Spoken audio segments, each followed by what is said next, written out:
108 திவ்ய தேசங்கள்ல 44வது க்ஷேத்திரம் திருப்புலானி.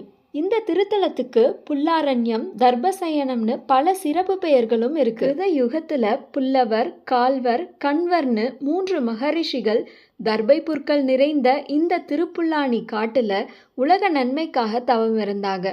அவர்களுக்கு அசுரர்கள் பலவிதமான இடைஞ்சல்களை தந்தாங்க. கோபம் கொண்ட மகாவிஷ்ணு அரசமர ரூபத்துல தோன்றி அசுரர்களை அழித்து இந்த முனிவர்களை காப்பாற்றினாரு.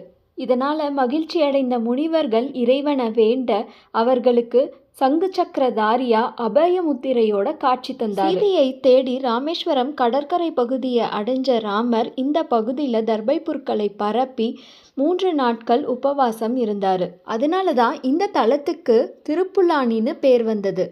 பொதுவாக ராமபிரான் நின்ற கோலத்தில் தான் காட்சி தருவார். ஆனால் இங்கே ஆதிசேஷன் மீது தர்பையை விரித்து அதில் சயனிக்கும் கோலத்தில் ராமபிரான் காட்சி தராரு. ராமநாதபுரத்தில் இருந்து 12 கிலோமீட்டர்கள் தொலைவில் இருக்கு இந்த திருப்புலானி.